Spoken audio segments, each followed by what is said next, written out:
Bienvenidos amigos televidentes a una entrega más de su toque de queda de lunes a viernes por aquí por Cinevisión Canal 19, su toque de actualidad. Mi nombre es Mario Abreu y hoy les tengo un programa interesantísimo. Hoy vamos a estar hablando de los problemas cardiovasculares, las cardiopatías post-COVID.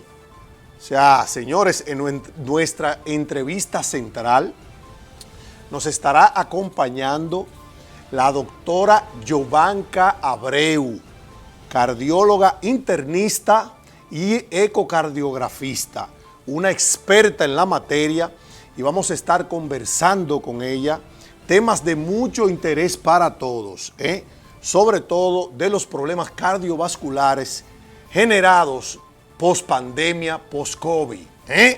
Así que ya lo saben, eso es en la entrevista central. Pero primero que nada, señores, como siempre, dar las gracias a Dios por permitirme llegar a sus hogares y por poder compartir esta hora con ustedes. Y gracias a ustedes por abrirme las puertas de sus hogares a través de la televisión. Pero ya con la tecnología, ya no es solamente a través de la televisión. Ya usted puede disfrutar de su toque de actualidad donde quiera que usted se encuentre en el mundo. Ojo, para la diáspora, si usted está en cualquier parte del globo terráqueo, usted simplemente debe tener internet, lógico, y a través de su tableta, celular o laptop, usted puede disfrutar de su toque de actualidad simplemente entrando al buscador de Google. Usted en Google escribe Cinevisión Canal 19, que es el nombre del canal. Automáticamente ahí le salen unas letritas azules que dice un medio libre e independiente. Usted con solo hacer clic sobre esas letras azules, inmediatamente se abrirá en su celular, su tableta o su laptop una pantalla con imagen calidad HD, y usted va a estar disfrutando de su programa Toque de Actualidad en tiempo real, en vivo. No importa donde usted se encuentre. Y si por alguna razón, pues de tiempo, coincidió con su horario de trabajo, sus estudios, pues usted posteriormente nos puede buscar en nuestro canal de YouTube, pero ahí nos va a buscar como Red Digital de Noticias. Y ahí encontrará todos los programas anteriores para que usted lo disfrute tranquilamente a su antojo, el que usted quiera ver. Y si por alguna razón también quiere ampliar algunas de las informaciones o comentarios de nuestro programa, pues usted nos busca en nuestro Instagram como Toque de Actualidad. En Instagram, Toque de Actualidad. Así que ya ustedes saben, señores, hoy un programa con una invitada 1A. Así que ya lo saben, no se me vayan a mover de ahí. Pero como siempre, antes de entrar en materia, también aconsejar a nuestros amigos televidentes aprovechar las ofertas que siempre nos tiene nuestra gente de Carrefour. Carrefour ahora tiene 3 localidades, cada vez más cerca, cada vez más en el centro de la ciudad, pero el principal, vamos a comenzar por ahí, es el que está en la autopista Duarte, kilómetro 10,5. Eso está cerquita, ahí mismito, Ahí usted, además de hacer sus compras para el hogar, para su casa, su mesa, su despensa, usted encontrará de todo. Ahí hay ropas para damas, caballeros, artículos para el hogar. Ahí Carrefour tiene también un área de delicatessen impresionante. Ahí adentro usted encontrará también bicicletas. Ahí hay de todo, señor, un área de elementos deportivos impresionantes. Pero, además de eso, Carrefour está en Plaza Duarte, que es un centro comercial donde ahí hay bancos comerciales. Usted puede resolver un tema bancario, pagar su teléfono. Hay salones de belleza, cines, gimnasios, lavanderías, tiendas de proteínas y suplementos. Ahí hay telefónicas. Ahí hay de todo, señores, en Plaza Duarte, con un amplísimo parqueo. Ahora, si usted se encuentra más en la ciudad, más en el centro, más cercano, vamos a decir, ahí mismo, en ese precioso mall, Downtown Center, se encuentra Carrefour Market. Un poco más pequeño, no es tan grandote como Plaza Duarte, pero tiene todo lo necesario para su despensa, para su compra, para los artículos de la canasta familiar, a los mejores precios y con la mejor calidad. Carrefour Market en Downtown Center con parqueo exclusivo y entrada exclusiva para sus clientes.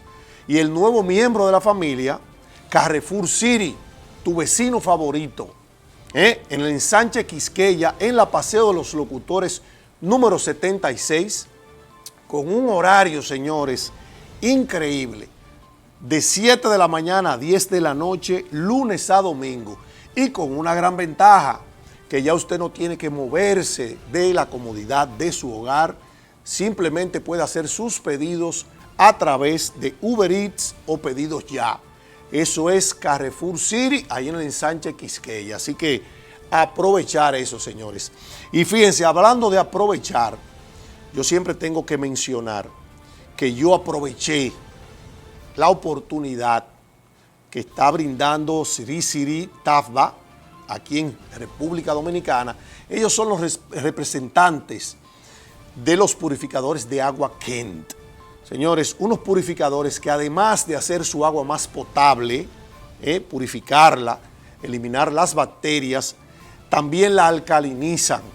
Y usted sabe que al usted tomar agua alcalina, pues usted regula, baja el pH de su cuerpo, la acidez de nuestro cuerpo, lo cual hace que usted pues sea menos propenso a sufrir enfermedades. Porque todo el mundo sabe que un cuerpo ácido es un nido para mutaciones celulares, para enfermedades, para un pH, señores, alto es grave. Y solamente lo logramos regular tomando agua alcalina. No más botellones, por un lado de la economía, lo que usted se ahorra, esa compra de los botellones. Pero además de eso, lo que siempre decimos, no es que estamos desacreditando los botellones, porque hay aguas que son buenas, como hay otras que no son muy buenas. Pero el problema es el manejo. A veces lo colocan al solazo, a altas temperaturas, lo cual descompone ya las moléculas del agua. Ya cuando usted se lo viene a tomar en su casa, usted no sabe lo que está tomando. Y la mayoría de esas aguas no contienen minerales, que son esenciales. Los purificadores Kent, además, aportan minerales al agua. Y esos purificadores trabajan con la tecnología Mineral RO, que ese proceso de purificación de agua elimina las impurezas disueltas, como el arsénico, el óxido, los pesticidas y los fluoruros, además de que mata las bacterias y los virus. Señores, pueden contactar al departamento de ventas. Están en la calle Félix María Nolasco, número 5, Los Prados, en Santo Domingo, con los teléfonos 809-563-0311 y 809-707-9207. Y el email es ventas@sritatva.rd.com.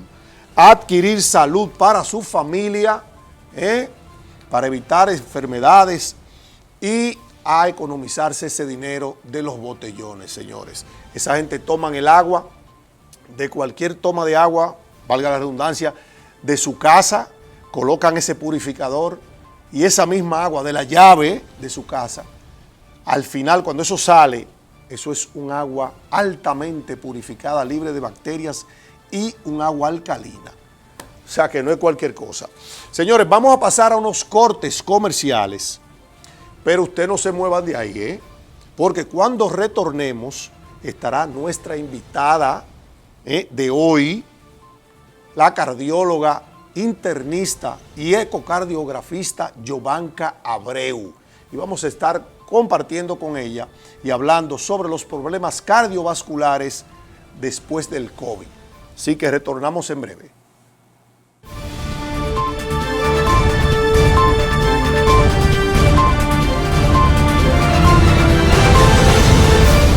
De regreso, amigos televidentes, en su toque de actualidad. Hemos llegado a la sección más esperada de hoy, señores. Como lo prometido es deuda, nos acompaña la doctora cardióloga, internista, ecocardiografista, una experta en la materia Yovanka Abreu. Bienvenida, doctora, bienvenida a su casa. Muchísimas gracias, saludos. Para mí es un placer estar en este programa brindando algunas informaciones de interés sobre la salud cardiovascular.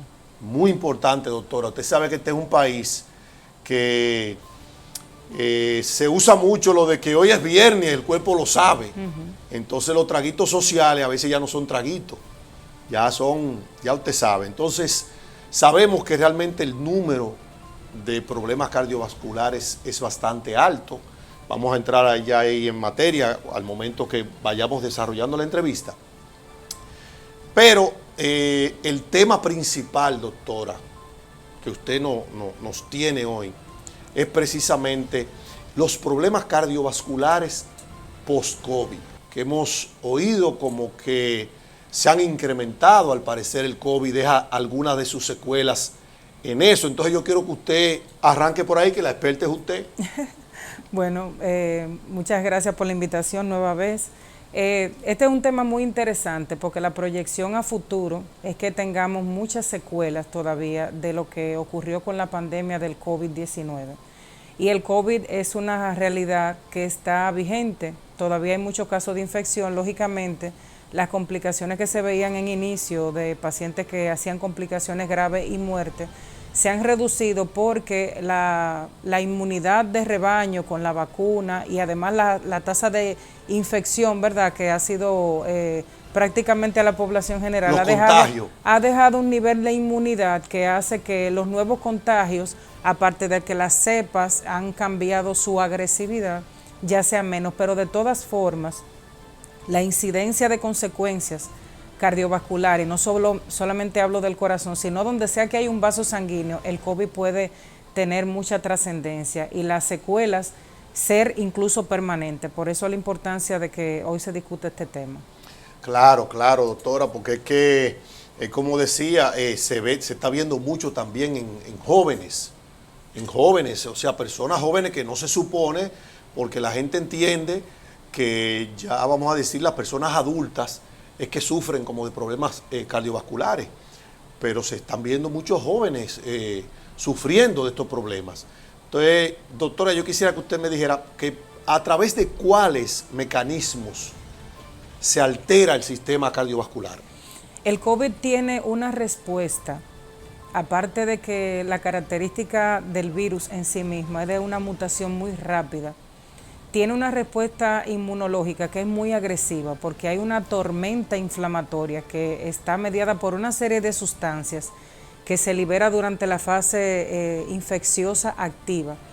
Y la inflamación sobre el sistema cardiovascular provoca de forma global mucha disfunción de los tejidos que son vasculares, como los vasos sanguíneos arteriales, que provoca disfunción endotelial. Eso promueve a la vez que el sistema vascular en sí mismo tenga mayor riesgo de la formación de coágulos, porque la cascada de algunos factores de la coagulación que están mediados por el proceso inflamatorio se alteren, y además se pueden ver afectados los sistemas del sistema nervioso central, central y periférico. Por eso hay muchas secuelas neurológicas también que se pueden ver después del COVID, que tienen que ver con el mismo mecanismo inflamatorio. Hay una expresión usada frecuentemente con relación a este mecanismo que se llama la tormenta de citoquina. Esta tormenta de citoquina es una proliferación anormal de sustancias inflamatorias que, mediadas por la replicación del virus, producen una inflamación tan aguda que puede afectar a órganos vitales como corazón, riñón, cerebro y vasos sanguíneos periféricos, con el riesgo que tiene esto de producir lesiones agudas, catastróficas sobre estos órganos que son vitales. O sea que estamos hablando, doctora, que eso podría también llevarnos al riesgo de sufrir, vamos a decir, infartos. Sí, de hecho la incidencia de infarto y eventos cerebrovasculares de tipo tromboembólico, sin excepción de pacientes, incrementó significativamente durante la fase más aguda de la pandemia. Incluso en pacientes jóvenes, que son pacientes que normalmente no se espera que estos fenómenos puedan ocurrir. Wow, señores, esto es muy interesante. Por eso es que nosotros siempre, doctora, nos preocupamos por llevar temas de importancia, nosotros creemos en hacer una televisión, una comunicación que aporte y conscientes precisamente de todo lo que está ocurriendo a este nivel en el área de la salud. Aparte de los sistemas respiratorios, que sabemos que el COVID ataca directamente el sistema respiratorio, el tema de la neumonía, pero esas secuelas que oímos día a día, muchas personas que no sufrían de nada, en su vida nunca sufrieron de nada, y llevaban, vamos a decir, o llevan, pero quiero decir antes de comenzar a presentar esos síntomas, llevaban una vida dentro de lo que cabe, con buenos hábitos. O sea que no podemos achacárselo, como en algunos casos, a la vida sedentaria o a la mala alimentación. Y de repente esas personas, aún y llevando esos buenos hábitos, posteriormente a haber sufrido el COVID, pues comienzan a presentar problemas cardiovasculares. Así es. Tomando todo eso en cuenta, doctora, ¿cuáles serían entonces las personas más vulnerables a sufrir ese tipo de problemas? Están los factores de riesgo cardiovasculares globales que se pueden calcular en cualquier persona adulta joven. Esos factores, ¿cuáles? Esos factores de riesgo dependen mucho de la raza. De los que no son modificables están la raza, el sexo y la genética.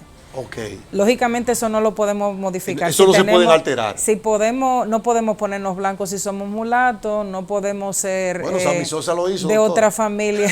Bueno, depende. Entonces, hay cargas genéticas que nos predisponen al desarrollo de algunas enfermedades cardiovasculares, pero es irresponsable de nuestra parte cargar solamente a la carga genética la ocurrencia de esas enfermedades. De manera tal que cuando un paciente tiene factores de riesgo de carácter heredable, tiene que tener conciencia de prevenir el desarrollo, que haya un disparo dentro de su conducta que promueva que esas enfermedades aparezcan. Entonces, si hay pacientes que tienen, tomando en cuenta estos malos hábitos de salud, que dependen del hábito del sedentarismo, no hacer ejercicio, del consumo excesivo de alcohol, de los hábitos de mala alimentación, consumos altos en grasa, en sal, que los predisponen. ¿De acuerdo? Estos son factores de riesgo, el consumo tabáquico, la obesidad. Entonces, todos estos factores que sí son modificables se convierten en precursores de que muchas cosas que pueden prevenirse aparezcan porque estas cosas no están controladas. ¿Quiénes son puntualmente pacientes de alto riesgo? Pacientes que son obesos, pacientes que son fumadores, pacientes con hipertensión arterial, pacientes con diabetes. Si hay combinación de estos factores de riesgo, el riesgo exponencialmente aumenta. Wow. Y entonces por eso cuando hablo de fumadores, aunque usted tenga 30 años, si fuma, tiene riesgo. Ya, no importa. Si usted es obeso y tiene 25 años, tiene riesgo. De manera que si un paciente tiene 65 años, se ejercita, no es fumador, no es hipertenso ni diabético, tiene mucho menor riesgo que un paciente de 30 años que sí tenga todas esas cosas. De manera que el cálculo global de riesgo cardiovascular es importante para tú saber quién tiene mayor riesgo de hacer estas complicaciones. Hay otra condición que es inherente al virus. Eso tiene que ver con la cepa que te infecte y la carga viral que se produzca al momento del contagio. De eso depende mucho, por eso se insiste mucho todavía con el tema de la mascarilla. De la mascarilla, porque sí. no es lo mismo un contagio leve, porque por cualquier otro mecanismo que no sea el contagio directo de una carga viral excesiva, sea lo mismo que cuando usted no usa mascarilla o cuando usted no tiene medidas de higiene. Y se meten aglomeraciones. Acordándonos que si la réplica del virus es excesiva, a mayor cantidad de virus que entra a tu sistema inmunológico, peor será la respuesta inflamatoria que tenga el virus. Uy. Entonces eso hay que tomarlo en cuenta. Hay que tomar muy en cuenta eso, doctora, porque que la gente ya vemos, es cierto que ya no es obligatorio, vamos a decir por ley, el uso de la mascarilla, pero sí es libre. O sea, si usted se siente que puede ser una persona de alto riesgo o usted no se siente tranquilo al lugar donde usted va, pues usted se pone su mascarilla sin problema, nadie le puede decir que no se la ponga. Pero vemos ya como centros de salud lo exigen. Sí. Y de hecho, a veces, como la persona ya no suele andar, muchas personas, yo casi siempre ando con una mascarillita, como decimos ahí, clavada, porque es que uno no sabe. Pero muchas personas no la llevan, hay centros de salud que la dan en la entrada. Ahora bien, doctora, aparte de eso, en nuestro país, según hemos visto o hemos escuchado, los problemas de, vamos a decir, cardiovasculares, ¿usted entiende que son altos con relación a la población? Sí, nosotros tenemos muy pobre educación en lo que es la prevención. La Sociedad Dominicana de Cardiología durante muchos años ha insistido con muchas medidas que dependen mucho de decisiones gubernamentales para que se puedan usar medidas de prevención cardiovascular, como el hecho de quitar los saleros de los restaurantes, por ejemplo, que no debe añadirse sal a la comida. Mi mujer que eso a cada rato me quita el salero de la mesa y yo peleando por esa sal. Sí, ella lo quiere mucho entonces. Ella lo quiere mucho. Entonces, ahora, doctora, que un aguacate sin una salecita es un lío. El aguacate es bueno es así. Es un tema. Él es bueno así. Él es tan bueno que es bueno así. ¿Sí o no? Es un tema. No, pero de verdad, doctor, en serio, sabemos que sí, es cierto. La sal es sumamente peligrosa. Y lo que son esas grasas saturadas, doctora. Hay un tema también con los altos índices de personas que sufren de colesterol. Exacto. Hay varios factores. Número uno, el tema de la dieta, el acceso a la comida rápida, comer en la calle. Y un factor que es poco conocido, que son los pacientes con trastorno del metabolismo de la grasa de carácter hereditario. Hay unos trastornos que son heterocigotos, ¿verdad? Que son pacientes que sí o sí, si su papá o su mamá lo tienen, lo van a heredar, que es la hipercolesterolemia familiar hereditaria. Homocigotas sobre todo, que son los que lo heredan de carácter dominante. Entonces hay de hecho especialistas, me gustaría mucho que ella estuviera viendo el programa, que se encargan de la detección y el manejo de estos pacientes, porque estos pacientes desde incluso edades tan jóvenes como desde los 9 años, se le pueden encontrar estrías grasas en los vasos sanguíneos y encontrarse niveles altos de colesterol. Entonces la progresión de la elevación del colesterol durante los años los predispone a desarrollo de enfermedad ateromatosa, infarto por enfermedad coronaria, eventos cerebrovasculares que lo lleven a la muerte por causa cardiovascular o a la necesidad de revascularización por cateterismo o cirugía de bypass, incluso en pacientes de menos de 35 años, que lo hemos visto. Entonces, la incidencia ha aumentado mucho, primero porque los hábitos no son tan saludables, la gente tiene ahora más acceso a comida preparada, tiene más sedentarismo, fuma más, tiene más estrés y todos esos factores sumados se suman, predisponen mucho a la ocurrencia de enfermedad a más temprana edad. O sea que es más serio de lo que podemos creer, ¿eh? Eso es bueno que la gente esté pendiente a estos datos importantísimos que está dando la doctora Yovanka Abreu aquí, porque señores, estamos hablando de salud y todos queremos salud y todos tenemos familia. Entonces, si no creamos esos buenos hábitos en el hogar, comenzando por el poco uso o mínimo de la sal, vamos a decir así, doctora, hacer ejercicio con frecuencia, no llevar una vida totalmente sedentaria y bajarle un poquito al estrés también, porque la gente está como agresiva en la calle. Hay un nivel de estrés y de intolerancia que uno lo percibe manejando. Entonces, o sea, en el tránsito. Así es. Y usted lo ve hasta en los sitios. Entiendo yo que sería prudente como que bajarle un poquito. Porque sabemos que todos, de una u otra forma, a todos el COVID nos afectó. Bueno, no solamente a los que nos dio la enfermedad per se, sino me refiero a los que también de una u otra forma nos afectó desde el punto de vista económico, a nivel del comercio, a nivel de los empleos. Pero hay que vivir con esa realidad. Sí, y no hacemos nada con andar entonces en la calle, aburrido, agresivo, porque entonces lo que nos vamos a buscar es un problema nosotros mismos. Sí.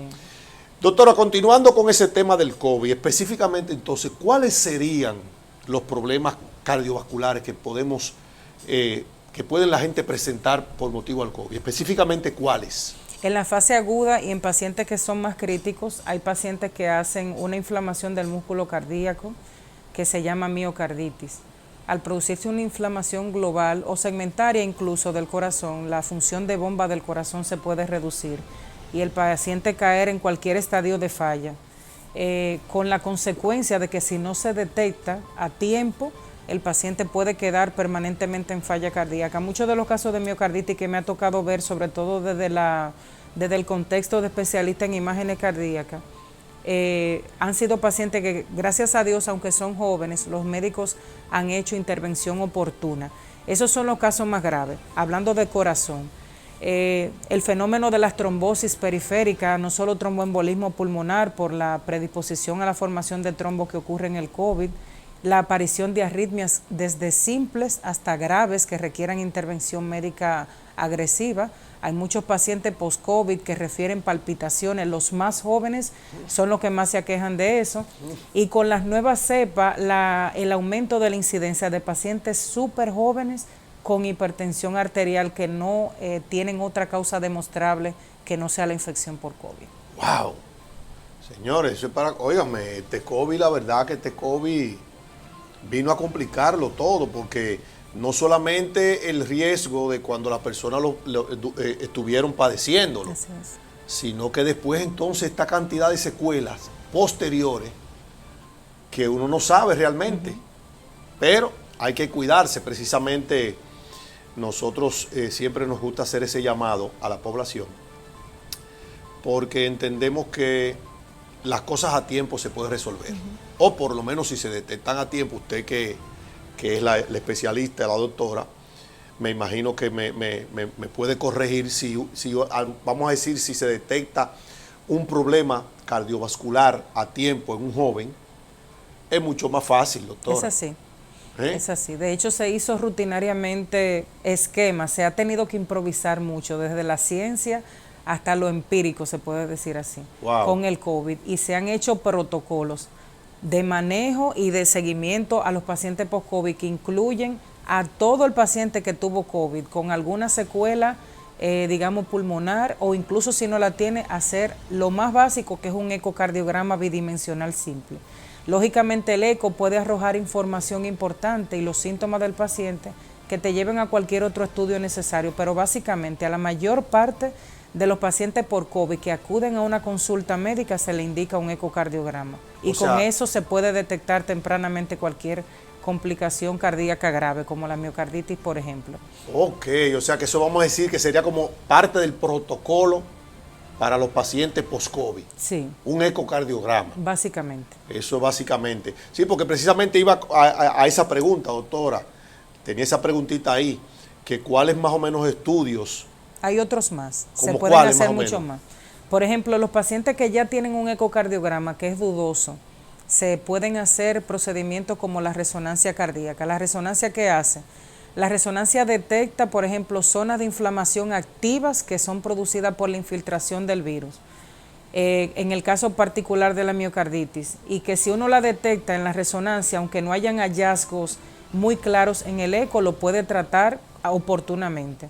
El Holter, que es el monitoreo de 24 horas de la actividad eléctrica del corazón, es el que le ponen en pacientes que refieren palpitaciones, te permite determinar si el paciente está haciendo taquicardia sinusal simple, que es el aumento de la frecuencia cardíaca, o una arritmia desde lo más simple hasta lo más complejo, dependiendo de lo que el Holter, de todos los latidos que se graben en las 24 horas, detecta que ese paciente tuvo. Se pueden hacer pruebas como la prueba de esfuerzo para ver cómo ha estado la capacidad funcional del corazón después del COVID, sobre todo en los que han tenido afectación pulmonar.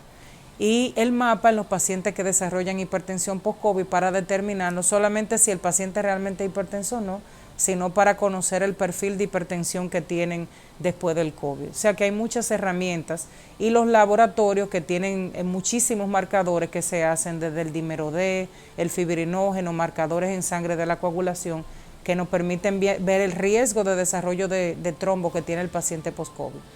Wow, interesantísimo, doctora.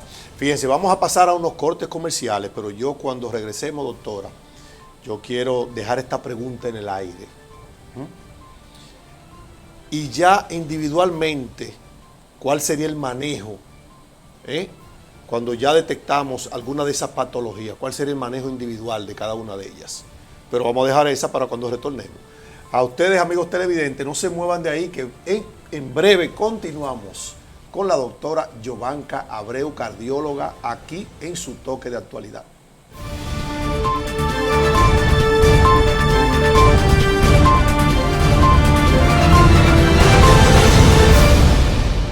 De regreso, amigos televidentes, en Su Toque de Actualidad. Hoy nos acompaña la cardióloga internista, ecocardiografista, una experta en la materia de todo lo que es el sistema cardiovascular, la doctora Yovanka Abreu. Y hemos estado conversando con la doctora temas relativos a los problemas cardiovasculares post-COVID. Y doctora, antes de irnos a la pausa comercial, dejamos una pregunta en el aire, que ¿cómo sería el manejo individual de esas patologías dejadas, vamos a decir, por el COVID? La verdad que hay un amplio abanico, porque cada consecuencia cardiovascular que deja el COVID no es una enfermedad desconocida del sistema cardiovascular. De manera que cada manejo es individualizado por a cada paciente y depende de qué secuela quedó. Los pacientes que tienen miocarditis se han quedado con falla cardíaca, el manejo tradicional que se aplica es el tratamiento que se usa para la falla cardíaca. Los pacientes que han quedado con arritmias, desde leve hasta más grave, se usan intervenciones desde farmacológicas hasta intervenciones incluso de radiofrecuencia, como la ablación de ser necesarias. Okay. Los pacientes que hacen fenómeno de tromboembolia necesitan la intervención con anticoagulación. De hecho, hay una situación que genera mucho dilema desde el punto de vista médico cuando se discuten entre las diferentes especialidades que manejan los pacientes en la etapa aguda y en el proceso post-COVID, que es el tema de la anticoagulación, tomando en cuenta un marcador que comúnmente se manda a hacer en sangre, que es el dímero D. Se comenta mucho si se debe ser tan agresivo solamente por el marcador del dímero D elevado en sangre con el tema de la anticoagulación, por el riesgo de sangrado por el anticoagulante. Ajá. Sin embargo, se ha visto mucho que los pacientes, aunque sean fenómenos de éstasis vascular en cualquier lecho, las piernas, el sistema venoso periférico, hacen algún grado de afectación cuando esta sustancia, este marcador en sangre, se eleva, que es el dímero D. De ahí que pacientes, independientemente de que no haya evidencia de trombos visibles, cuando tienen una elevación significativa del dímero D, deben ser manejados y monitorizados con anticoagulantes. Y los pacientes, lógicamente, que desarrollan hipertensión, pues el antihipertensivo, que según el factor de riesgo individual del paciente le corresponda, porque la hipertensión se maneja dependiendo de múltiples factores que se toman en cuenta de forma individual en cada paciente. Ok, pero ese nombre, doctora, que usted mencionó ahí un par de ocasiones, dímero D, ¿y cómo se detecta entonces? ¿Cuáles son las pruebas que usted mandarían a hacer eso? Es un marcador en sangre. En sangre, y así mismo se llama el estudio. Dímero D. El marcador dímero D es un marcador en sangre que determina el nivel de elasticidad, ¿verdad?, de la sangre que predispone o no a la formación, o de fluidez que tiene la sangre. Eso es como cuando dicen que si tiene la sangre muy espesa. Muy espesa. Es un peligro ahí. Sí. Para crear porque el dímero D elevado predispone mucho a la formación de trombo, independientemente de que el flujo sanguíneo se conserve normal.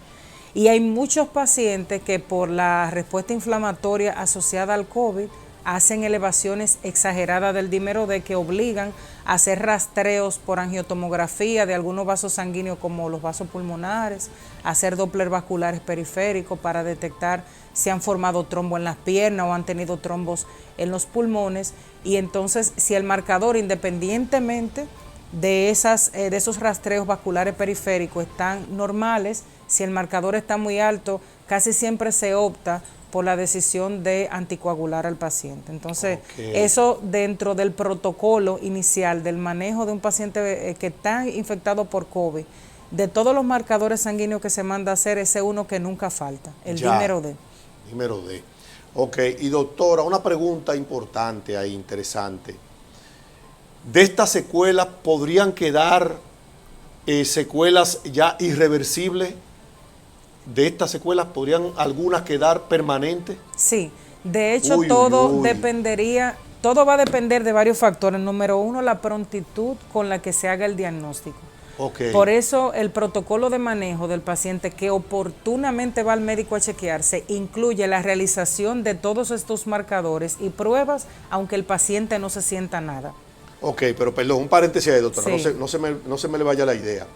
Pero entonces, acláreme eso de oportunamente. ¿A qué usted le llama oportunamente? El paciente que por cualquier razón, ya sea síntomas leves o de forma asintomática, se hizo una prueba de COVID que resultó PCR positiva, debe ir al médico para hacerse un chequeo general. ¿Por qué? Porque muchos de estos pacientes deciden manejarse con protocolos de combos que incluso tienen en las farmacias. Oh, sí, de que COVID key. COVID key. Señores. De forma automática. Señores. Y cuando pasa el COVID, las secuelas inflamatorias que deja el virus, cuando se agrava la condición de la complicación, entonces al aparecer los síntomas ya la enfermedad está instalada.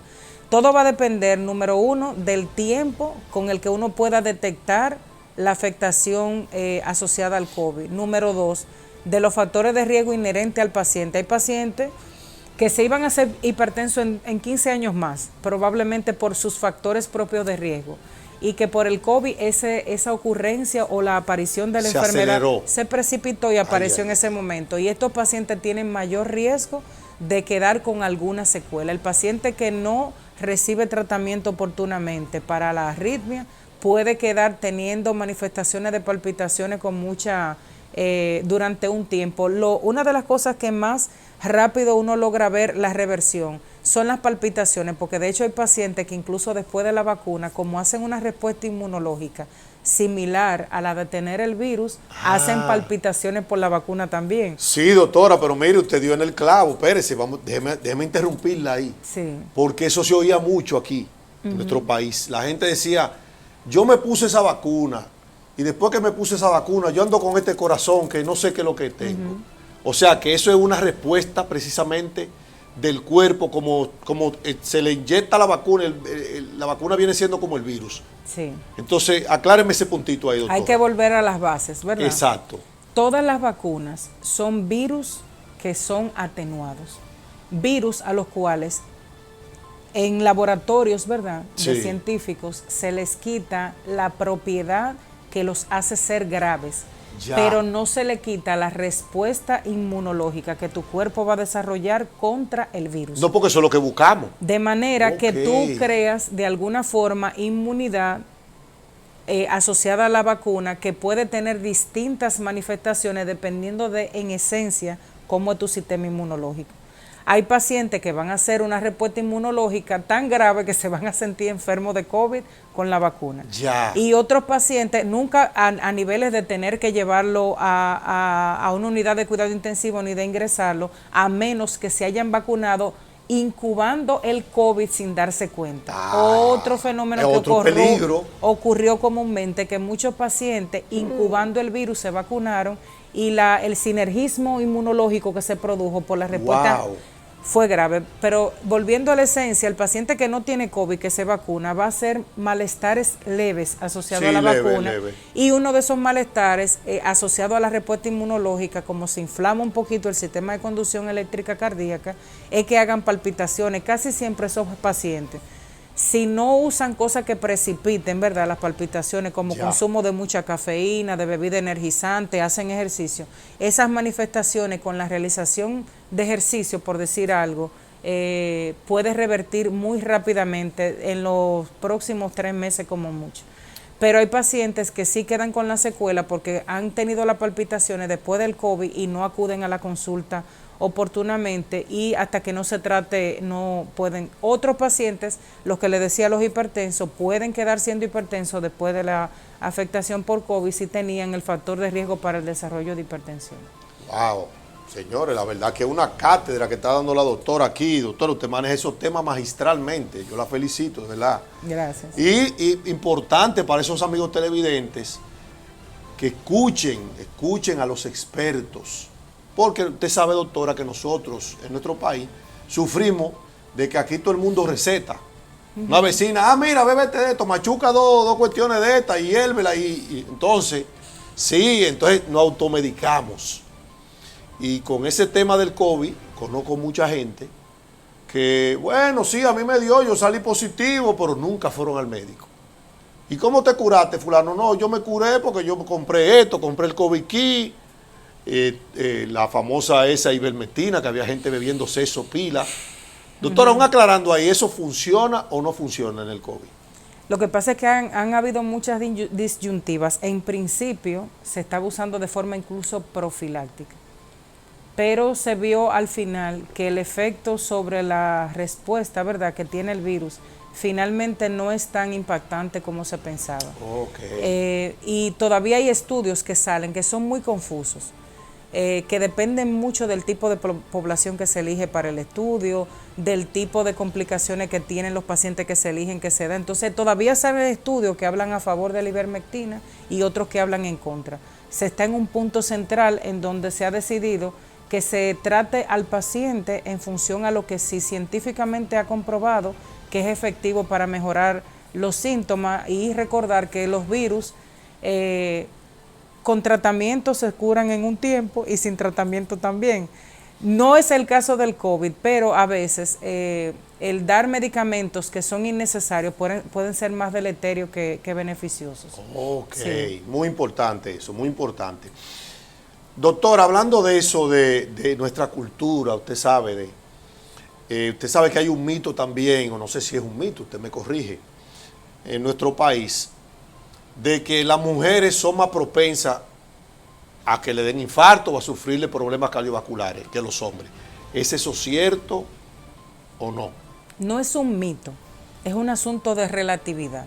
Explíqueme Hay que eso. recordar que estadísticamente en toda la población las mujeres son más que los hombres.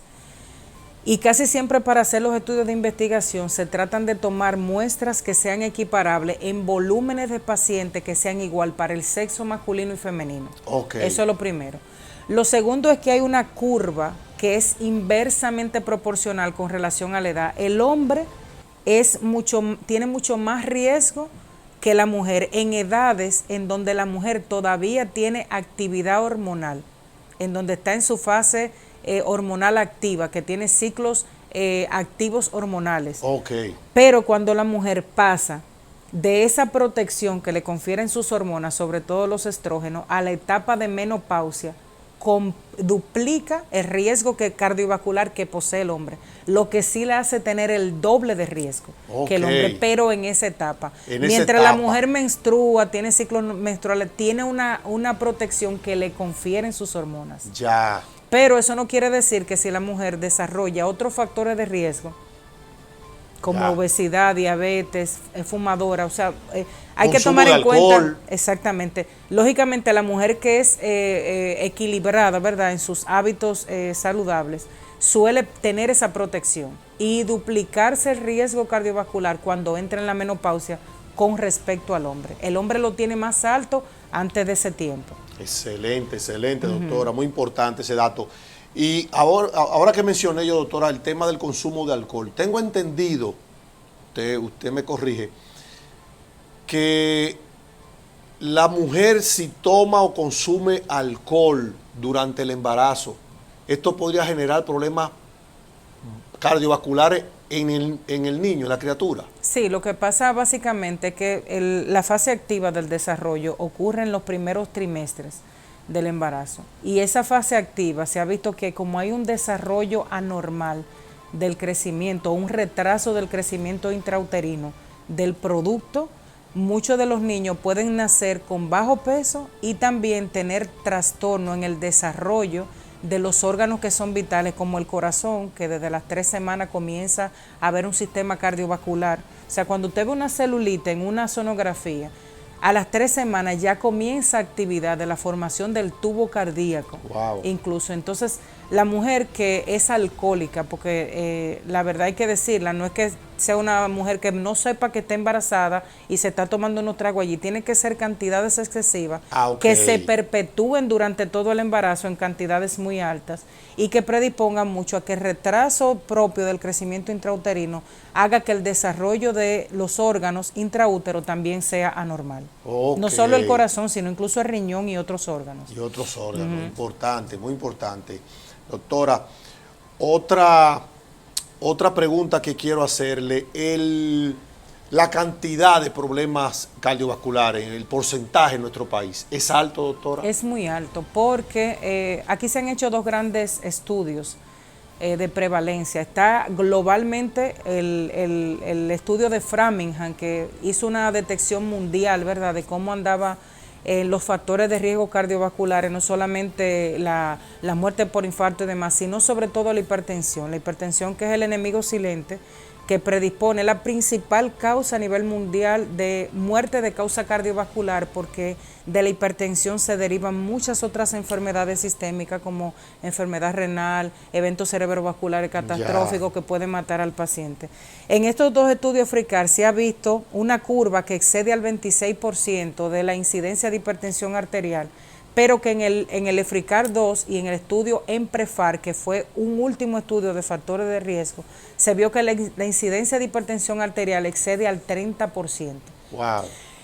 Es equiparable a otras latitudes, ¿verdad?, mundiales, pero se ha visto que el problema básicamente en estas latitudes de países en vía de desarrollo, que son de tercer mundo todavía, es que la mayor parte de los pacientes, de estos pacientes que son hipertensos, no lo saben, más del 50%, y de los que lo saben, menos del 50% están en control, y ahí es donde está el problema.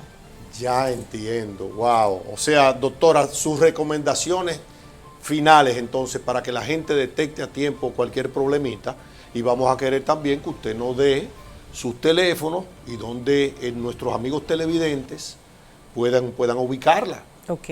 Las recomendaciones universales en cardiología son la prevención cardiovascular con el control de la dieta, realización del estrés, del ejercicio, evitar el estrés, evitar el consumo excesivo de alcohol, control del hábito tabáquico y el chequeo oportuno donde el cardiólogo, cuando se entra en una edad donde los factores de riesgo incrementan.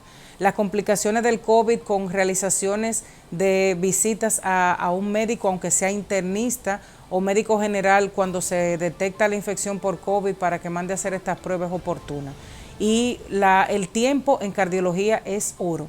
Por eso las cosas mientras más temprano se hacen, muchísimo mejor. Excelente. Sí, o sea que a llamar y a visitar a su cardiólogo, en este caso a la cardióloga Jovanka Abreu, quien nos va a dar su número, doctora, délo, porque que ya yo sé que hay mucha gente en su casa que está loco por llamarla. Mi número de contacto es 829-548-8907. Yo trabajo en el edificio profesional 4 de Corazones Unidos, en la consulta. Ok, excelente, pues doctora, lamentablemente el tiempo nos ha traicionado, pero usted ya queda con compromiso de volver por aquí. Si Dios quiere. De verdad que muchas gracias y la felicito, doctora. Usted es una profesional. Y a ese querido público que siempre nos da seguimiento, agradecerles el permitirnos llegar a sus hogares de nuevo y esperamos poder contar mañana de nuevo con su audiencia. Así que bendiciones para todos.